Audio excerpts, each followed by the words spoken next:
brother Savage. In this video, I'm going to break down exactly how you are going to perform your hand cleans together with your Savage sandbag. The very first thing you have to start off with is using your hands as hooks, because you cannot grip on to the sandbag in any other fashion.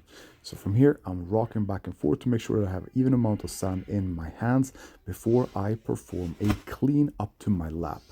Here I do not stress. I squeeze in the sandbag to my chest. I lock down my shoulders by engaging my lats.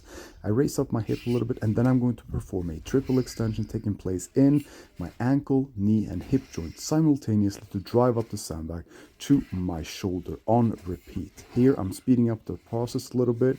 This will be the pace that I'm going in. Grab your Savage sandbag in the link in our bio.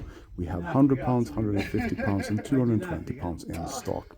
I just met up with a neighbor and said hi to him and said that we have to work out before we drink some red wine.